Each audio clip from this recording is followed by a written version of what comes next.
Bonjour, c'est Jules Lavie pour Code Source, le podcast d'actualité du Parisien. La chanteuse belge Angèle a sorti son deuxième album le 2 décembre, album intitulé 95.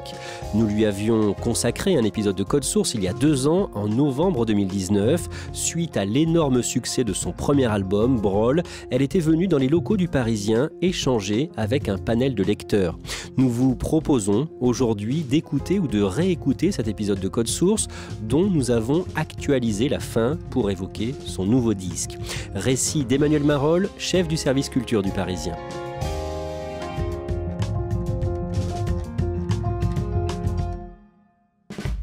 Face aux lecteurs, une personnalité est interrogée par des lecteurs du Parisien. C'est un exercice auquel se prêtent des politiques, des grands patrons, des syndicalistes ou des artistes confirmés. Cette fois-ci, Angèle, donc, Emmanuel Marolles, à quel autre face aux lecteurs ça vous fait penser ? Ça me fait penser à un face au lecteur qu'on a fait il y a des années avec la rappeuse Diams. C'était il y a un peu plus de 10 ans. Et c'est vrai qu'on était à peu près dans le cadre du même phénomène, une rappeuse qui incarnait ce qui se passait autour d'elle à ce moment-là, un peu son époque. À ce moment-là, on avait proposé à Diams de faire un face au lecteur. Et on l'a aussi proposé à Angèle aujourd'hui parce que ça voulait dire quelque chose pour nous, à côté, comme vous le disiez, des face au lecteurs traditionnels qu'on a pu faire avec Johnny Hallyday, avec Michel Polnareff, Michel Sardou. Angèle arrive face au lecteur pour l'anecdote avec un peu plus d'une demi-heure de retard. Pourquoi elle est en retard ? Alors elle est un tout petit peu en retard, pas tant que ça au départ quand elle entre dans nos locaux. Elle a une dizaine de minutes de retard parce que son temps est vraiment compté. Elle a un timing très très serré. Elle sort d'une grosse séance photo avec une marque de luxe. Elle doit s'arrêter 2 heures chez nous. Et puis après, elle doit rejoindre sa grand-mère à Bruxelles en TGV. Mais sur le chemin de la gare du Nord, elle a un autre rendez-vous. Enfin voilà. Et sa vie est rythmée de cette façon-là depuis des semaines et des mois. Donc elle arrive un petit peu en retard. Et elle se pose parce qu'elle a justement besoin d'un temps un petit peu de calme entre le moment où elle arrive, où elle sort de cette séance photo et le moment où elle va se concentrer pour parler au lecteur, qui est un exercice un petit peu particulier. Et elle est comment quand elle arrive face au lecteur ? Concentrée, je me souviens que je lui ai dit « ça va, tout se passe bien ?» Et elle m'a dit « je ne sais pas quoi répondre à cette question ». Parce que justement, elle est encore une fois, dans une sorte de timing très très précis où c'est quelqu'un qui est concentré, mais qui a peur de perdre sa concentration. Pour l'anecdote, quand elle est arrivée au face au lecteur, il y a des écrans qui diffusent les chaînes d'infos dans la rédaction, et elle s'est retrouvée assise et face à ces écrans. Elle nous a dit « oh là là, c'est pas possible d'éteindre les écrans là parce que j'ai beaucoup de mal à me concentrer et je sens que ça va tout de suite me déstabiliser et me déconcentrer. » Emmanuel Marolles, pour vous aider dans votre prise de notes, vous enregistrez l'entretien qui va durer plus d'1 heure avec votre téléphone. Et c'est grâce à ça qu'on va entendre ce que dit la chanteuse. Mais pas d'image vidéo. Angèle voulait se sentir libre de parler sans avoir à surveiller son image. Et l'une des premières choses qu'elle confesse au lecteur, c'est qu'elle a le sentiment d'être dans un tunnel. Oui, alors c'est un mot assez péjoratif, un tunnel. Elle dit c'est un beau tunnel, mais c'est un tunnel quand même. C'est-à-dire que, alors on pourrait aussi prendre la métaphore du plongeon, c'est-à-dire qu'elle a sauté un peu dans le grand bain en commençant la musique et surtout en voyant que très vite il y avait du buzz autour d'elle. Et en fait, ça s'est jamais arrêté. Donc elle est un peu sous l'eau, alors sous un tunnel aussi. Et elle commence à voir, elle le dit même, elle dit je commence à voir le bout du tunnel. Alors souvent on dit ça quand on est déprimé ou quelque chose comme ça, ce qui est pas son cas, mais ce qui veut quand même dire que le succès et le tourbillon qu'il y a autour d'elle est parfois compliqué à gérer. Vous allez nous raconter comment Angèle est devenue en 2 ans la chanteuse numéro 1 de sa génération pour les francophones. Angèle est belge, elle est née le 3 décembre 1995 en Belgique dans une famille d'artistes.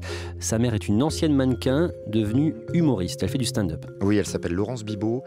On pourrait la comparer un petit peu à une sorte de Valérie Lemercier, de Florence Foresti. Donc elle est assez populaire en Belgique. Elle a fait des one-woman shows, elle participe à des mini-séries sur YouTube. Vous voyez, c'est dingue les accents, c'est marrant quand même, parce que il y a comme ça des accents qui rendent sympa, des accents qui rendent sexy, des accents qui rendent pas sexy. Pour nous en liégeois... C'est effectivement une enfant de la balle, Angèle. Sa mère est comédienne et son père s'appelle Marca et est lui-même chanteur. Et lui, il n'a pas eu la carrière dont il rêvait. Non, il a ce qu'on pourrait appeler un succès d'estime. Il est assez populaire en Belgique. Ici, on l'a connu dans les années 90 avec quelques albums et notamment une chanson qui s'appelait la Poupée Barbue. Voilà, c'est un personnage un peu lunaire, une chanson qui à l'époque pouvait incarner une certaine vague de nouvelles chansons françaises. Il y avait des gens comme Enzo qui arrivaient chez nous, des gens comme Thomas Fersen. Voilà, ils pouvaient s'inscrire dans cette nouvelle scène-là.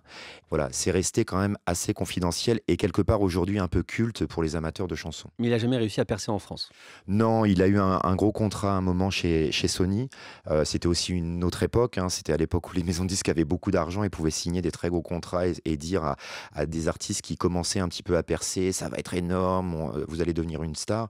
Voilà, ça a été un peu le cas de Marca. Il est un peu redescendu assez vite, mais ça lui arrivait Angèle raconte que ça lui arrivait de voyager en jet privé pour aller chanter à Monaco pour des VIP, etc. Enfin, des choses un peu surréalistes qui correspondaient pas complètement à la chanson presque artisanale qu'il pouvait défendre lui, quoi. Avec son frère, le rappeur Roméo Elvis, Angèle grandit baignée par la musique et quand elle est petite, elle est fan d'Hélène Ségara. Oui, alors ça c'est assez rigolo. Elles ont même chanté sur scène ensemble. Angèle l'a invitée il n'y a pas très très longtemps à l'Olympia. Et voilà, à 5 ans, elle était complètement dingue d'Hélène Ségara. Elle a commencé à faire du solfège avec une prof de piano. Et plutôt que de faire du solfège qui était quand même assez rébarbatif, elle a dit à sa prof de piano, ah, moi je veux chanter du Hélène Ségara. Donc la prof de piano qui connaissait pas spécialement Hélène Ségara a été obligée de commencer à maîtriser le répertoire et elle a été assez intelligente parce qu'elle a joué du Hélène Ségara pour l'accompagner et pour que Angèle commence à chanter. Puis petit à petit, elle l'a amené vers le piano pour que Angèle commence vraiment à jouer du piano. Mais c'est vrai qu'elle nous disait pendant le panel que son rêve absolu, c'était que ses parents participent à l'émission Star à domicile. Une émission où on prenait par surprise des fans d'artistes et les artistes en question débarquaient chez eux avec les caméras quasiment en direct. Alors évidemment, c'était un grand moment d'émotion, etc. Et Angèle rêvait que ses parents participent à ça pour voir Hélène Ségara débarquer chez elle.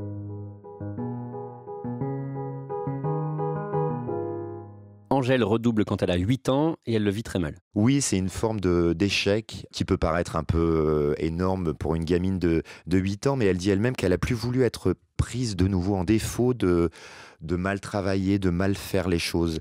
Et ça peut paraître assez anecdotique à l'époque, mais c'est assez parlant quand on voit comment elle fonctionne aujourd'hui. C'est-à-dire qu'elle dit elle-même qu'elle est rarement contente de ce qu'elle fait.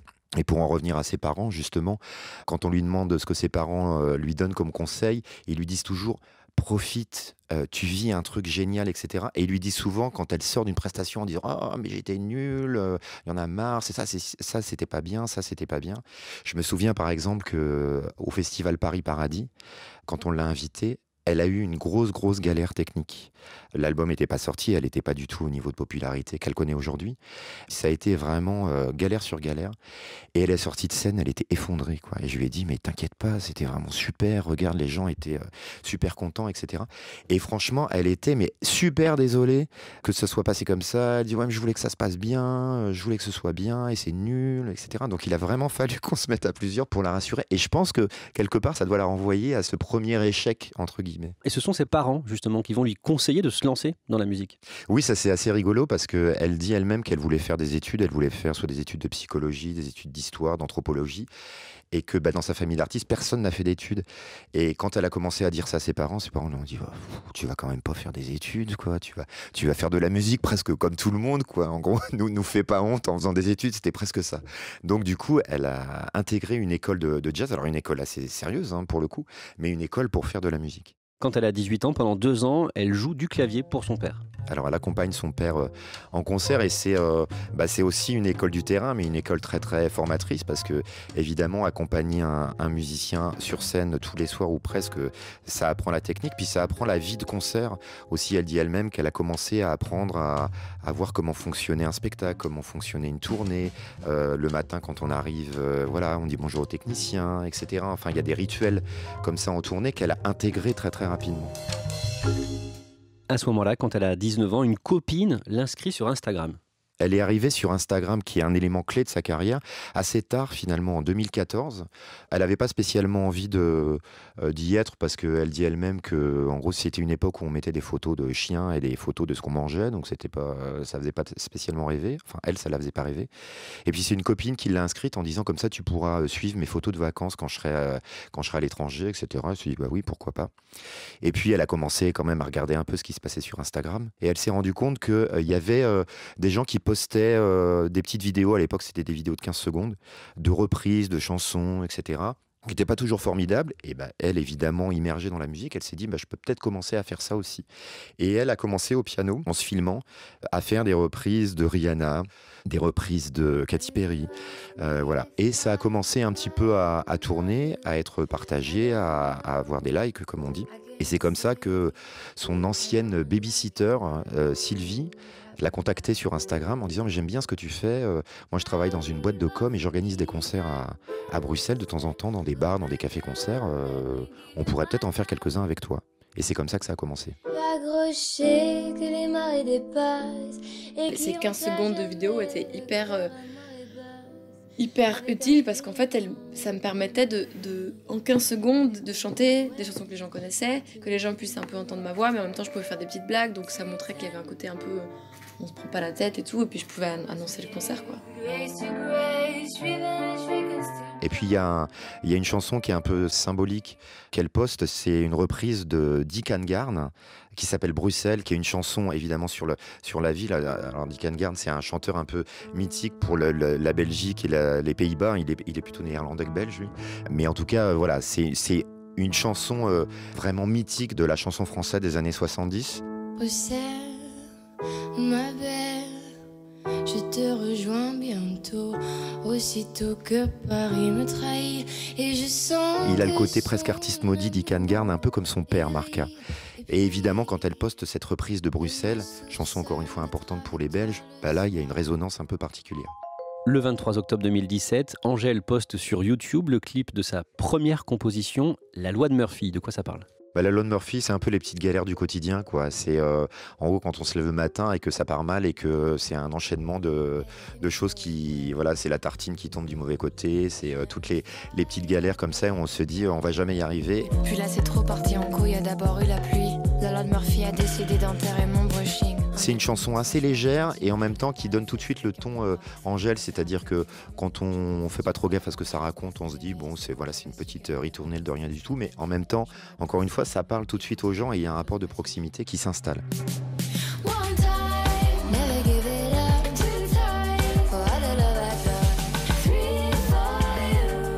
C'est une chanson très pop, très accessible. Et en même temps qui, dans un premier temps, fait le buzz, mais plutôt dans des médias assez branchés, quoi. Des sites internet, les Inrecuptibles, des choses comme ça. Et aussi parce qu'on présente Angèle à ce moment-là comme la sœur du rappeur Romeo Elvis, qui lui-même est en train d'émerger, qui est beaucoup moins connu qu'il l'est aujourd'hui. Mais voilà, Romeo Elvis et Angèle sont jeunes, sont encore très très branchés et représentent un petit peu toute la nouvelle scène belge qui est en train d'émerger. À ce moment-là, à l'automne 2017, elle fait les premières parties d'un autre rappeur, Damso. Oui, alors c'est un peu le mariage de la carpe et du lapin, si on peut dire.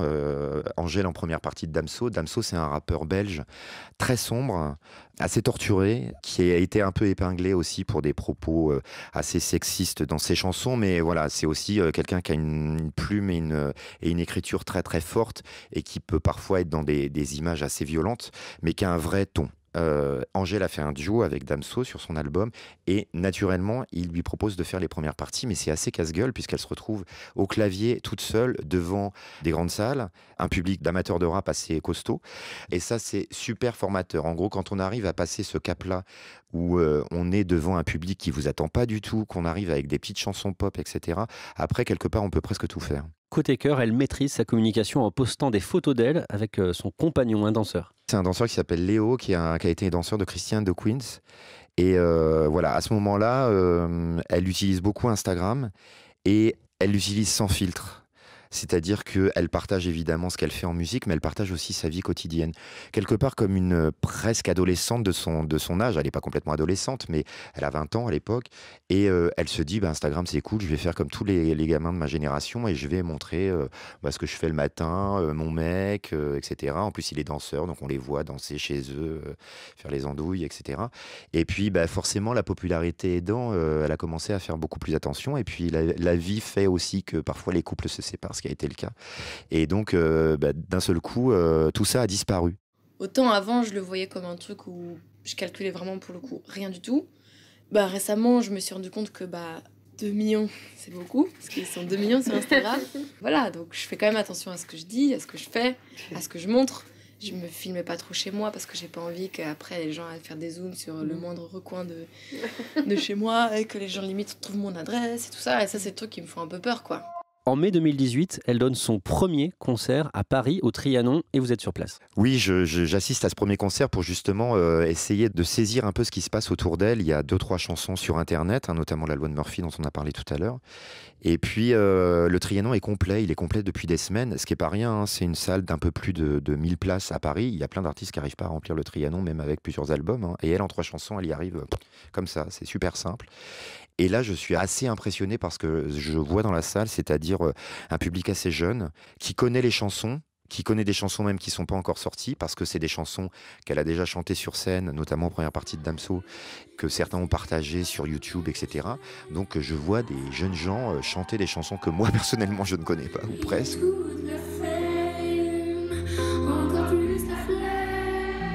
Et une jeune artiste sur scène qui s'en sort très bien, mais on sent quand même que c'est les prémices. C'est-à-dire qu'elle a un groupe avec elle, de mémoire, c'est 2 musiciens.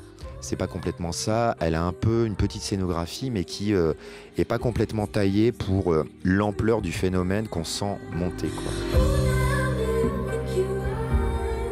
Et pour la petite histoire, je citerai pas qui m'a dit ça, mais il y a quelqu'un de sa maison de disques qui m'a dit c'est très bien, mais là il va falloir bosser là parce que ça va pas du tout en fait, la scénographie et tout ça. Là, ça peut pas continuer comme ça. La personne qui me disait ça sentait que ça allait sans doute aller très très vite pour elle.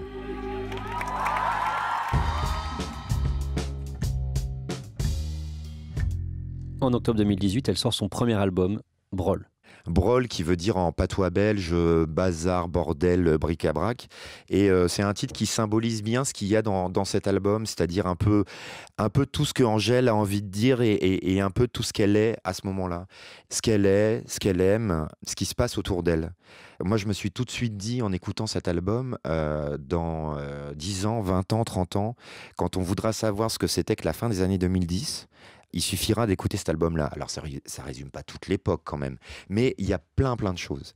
Il y a des choses sur les réseaux sociaux, la façon dont justement cette génération peut aborder les réseaux sociaux où on est forcément beaucoup plus beau, beaucoup plus drôle, beaucoup plus intelligent que dans la vraie vie, et que on n'ose pas trop y aller, mais qu'on regarde quand même ce que les uns et les autres font en disant « Oh là là, j'aimerais tellement être copain ou copine avec elle, j'aimerais tellement avoir les mêmes potes ou les mêmes copines qu'elle ou que lui, etc. » Enfin voilà, il y a des chansons là-dessus. Il y a une chanson qui s'appelle Ta Reine, où elle parle de l'amour entre filles, ou en tout cas de l'attirance que une fille peut avoir pour une autre fille. Voilà, on est beaucoup dans une époque où on parle du genre, de toutes les causes LGBT, etc.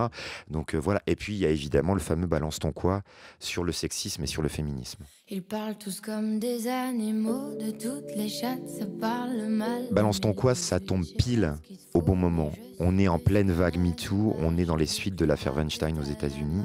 Et elle arrive avec sa fraîcheur justement de ses 21, 22 ans. Et elle parle du sexisme et du féminisme à sa façon. Balance ton quoi. Même si tu parles mal des filles, je sais qu'au fond t'as compris. Balance ton quoi, un jour peut-être ça changera. Balance ton quoi. Elle a souvent été présentée justement comme une jeune fille assez jolie, où on commençait par la décrire physiquement, où on la présentait comme la fille d'eux ou la sœur d'eux, et que voilà, quelque part, il y a toujours un petit sous-entendu un peu sexiste, parce qu'on se demande toujours si on le ferait pour un mec et qu'on le fait plus facilement pour une fille. Et cette chanson, elle a été un coup d'accélérateur pour elle et pour sa carrière, parce que derrière le côté baby pop, comme on pourrait dire, elle avait un côté un peu France Gall, y compris physiquement, j'y reviens, mais voilà, il y a forcément une forme de comparaison, hein, la France Gall des années 60. Soudain, ce côté presque nouveau yéyé qu'il aurait pu y avoir, là il y avait du fond, parce que les yéyés, on leur a souvent reproché qu'ils racontaient pas grand chose. Elle raconte des choses, et cette chanson-là, elle symbolisait ça, avec cette façon de parler du sexisme de manière extrêmement moderne et extrêmement libre. Laisse-moi te chanter, parler de faire. Donc voilà, il y avait un franc-parler, et puis aussi avec une musique légère. On se dit toujours que dans la musique, c'est plus facile de faire passer un message fort avec une musique très très légère, très très insouciante. Et donc c'est d'autant plus fort dans la chanson. Et c'est un gros carton. Ah oui, c'est énorme. C'est un truc qui a complètement fait basculer Angèle dans autre chose et qui a réconcilié tout le monde. C'est-à-dire que soudain, les ados ou les jeunes gens qui écoutaient Angèle, les parents se sont rendus compte, parce qu'ils en ont entendu parler et puis parce qu'ils ont entendu la chanson aussi, que cette jeune femme avait des choses à dire et que justement, c'était quelque chose d'intelligent pour leurs enfants. Et donc, à partir de là, tous les publics se retrouvent autour d'Angèle. Les branchés, les gens qui écoutent de la musique populaire, les parents, les ados, voire même les enfants. Enfin, voilà, et les grands-parents. Et les grands-parents aussi. Enfin voilà, il y a quelque chose, c'est Angèle, elle est jeune, elle est sympa, ses chansons sont cool, elle est jolie et en plus elle a des choses à dire. En moins de 2 ans, sa vie a complètement changé et elle ne se fait pas tout à fait à cette énorme célébrité. Angèle, aujourd'hui, sur les réseaux sociaux, elle est abreuvée de messages chaque minute de sa vie.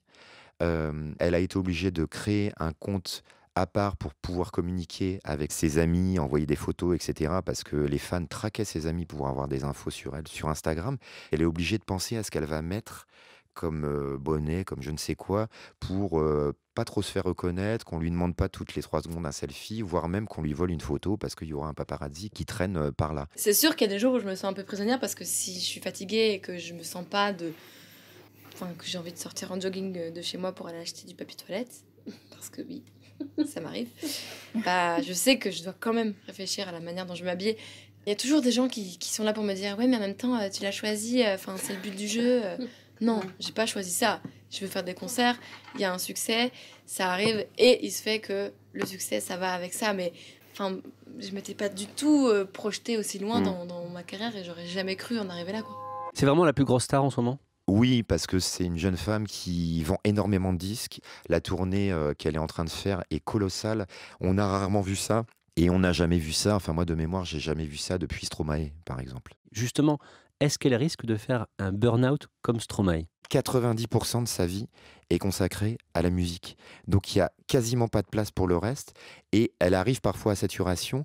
Et elle le raconte, c'est à ce moment-là qu'elle peut se blesser ou perdre sa voix quand elle sent que là, elle arrive à la limite. Donc ça, c'est à elle de le gérer. Et c'est très compliqué.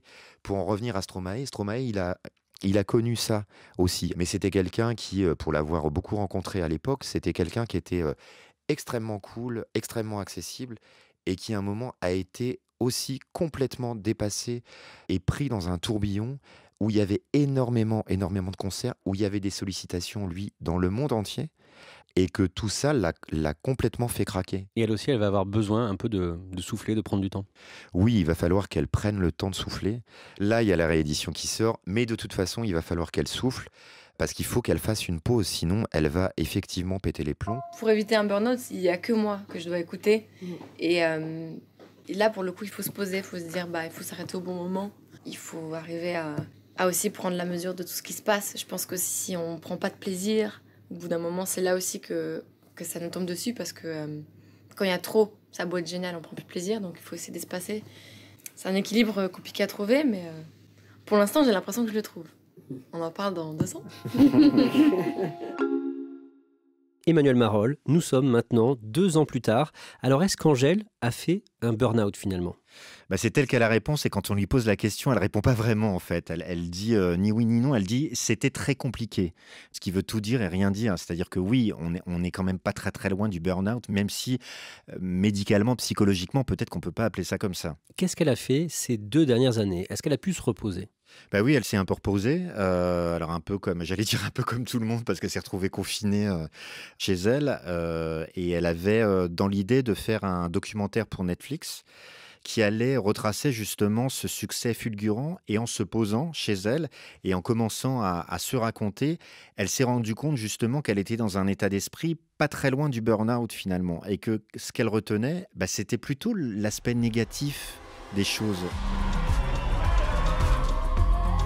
Je pense que personne n'est prêt pour ça. Quand on se retrouve du jour au lendemain dans toutes les radios, dans toutes les télés, j'étais hyper heureuse. Et en même temps, je me demandais, mais qu'est-ce que je fous là ? Pourquoi moi ? J'ai donc développé cette fille-là, une version améliorée de moi-même. Un mélange de tous mes fantasmes. La petite sirène, une princesse, Hélène Ségara, Priscilla, Ariana Grande. Tout ce à quoi je rêvais de ressembler secrètement. Seulement voilà, la vraie Angèle, je l'ai perdue. Quand on voit ce documentaire maintenant qui est disponible depuis quelques jours sur Netflix, on se rend compte que elle n'est pas en grande forme pendant toute cette période-là, qu'elle se pose beaucoup de questions, qu'elle peut pleurer, qu'elle peut s'interroger, qu'il y a plein de choses qui lui échappent. Sa bisexualité, par exemple, qui est outée dans la presse People et même avant la parution d'un hebdomadaire People par Cyril Hanouna dans TPMP. Donc en fait, le mec m'a outé, a été la première personne à dire en direct que j'étais avec une femme, alors que c'était quelque chose qui était super compliqué pour moi à comprendre et à envisager, qui était hyper intime. Et il l'a fait, alors que, je veux dire, ça aurait pu me poser des problèmes personnels dans ma famille. Elle voulait en parler à ses proches et tout ça, boum, ça lui échappe. Il faut qu'elle gère une affaire d'agression sexuelle qui met en cause son frère rappeur Romeo Elvis. Et évidemment, elle se prend tout dans la tronche, genre, c'est pas la peine de chanter Balance ton quoi pour après être rattrapée par ça, par son propre frère. Enfin voilà, donc tout ça est très très violent pour elle. Et finalement, l'heure et demie de documentaire de Netflix parle beaucoup de ça. Alors oui, c'était dingue ce qu'elle a vécu, mais c'est dingue côté positif, mais aussi côté négatif. Et quelque part, c'est presque ça qui l'emporte. Isolée chez elle, à Bruxelles, à cause du Covid, Angèle a dévoilé son deuxième album une semaine plus tôt que ce qui était prévu, le jeudi 2 décembre à minuit, album intitulé 95. Il est comment ? Il est un peu musicalement dans la lignée du précédent, c'est-à-dire que c'est pas la révolution, c'est pas une super production américaine. Elle a continué à travailler avec la même équipe, notamment avec le réalisateur Tristan Salvati. Ce qui change, c'est plutôt les textes, c'est-à-dire que Brol, on était vraiment dans une photographie de l'époque. Et là, avec 95, donc 1995, qui correspond à son année de naissance, on est vraiment, comme son nom l'indique, dans quelque chose d'assez introspectif, où elle parle d'elle, à l'exception d'une chanson sur les violences conjugales qui ne la concerne pas du tout. Elle raconte et elle décrit en musique tout le trouble et le tourbillon qu'elle a vécu, et encore une fois, qui n'a pas toujours été facile à vivre. Moi, personnellement, je suis un chouïa déçu par ce disque parce qu'il est vraiment dans la lignée du premier, un peu moins bien, à l'exception d'une chanson en duo avec le rappeur Damso, avec qui elle avait déjà travaillé, qui s'appelle Démon, et là qui est vraiment formidable, qui est quelque chose d'entêtant, où encore une fois, elle parle de ces démons, elle dit « j'ai pas l'air de m'en faire, mais si vous saviez comment c'est dans ma tête, ça me fait vriller ». Voilà, c'est quelques mots comme ça qui résument l'état d'esprit de cet album, qui, je pense, devrait très bien marcher.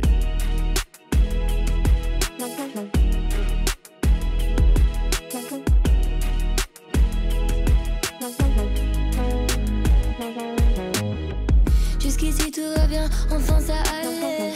Confiante, t'as peur de rien avant de tomber. On verra bien demain, mais ça plus jamais. J'ai pas l'air de m'en faire, mais si vous saviez comment c'est dans ma tête, ça me fait briller. L'angoisse me fait la guerre et part en fumée. Jour après jour je m'habitue à mes ennemis qui me tuent. Et j'apprendrai toutes les vertus. Oh, jour après jour je m'habitue. Quand j'en attends trop je suis déçue. Mais grâce à ça moi j'évolue. Comment faire pour tuer mes démons? Merci à Emmanuel Marolles.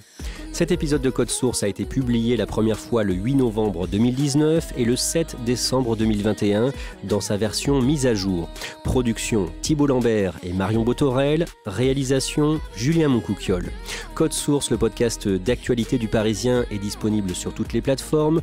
Nous publions un nouvel épisode chaque soir de la semaine. Pour n'en rater aucun, abonnez-vous. Vous pouvez nous suivre sur Twitter, nous laisser un commentaire sur votre application audio préférée ou nous écrire directement codesource@leparisien.fr.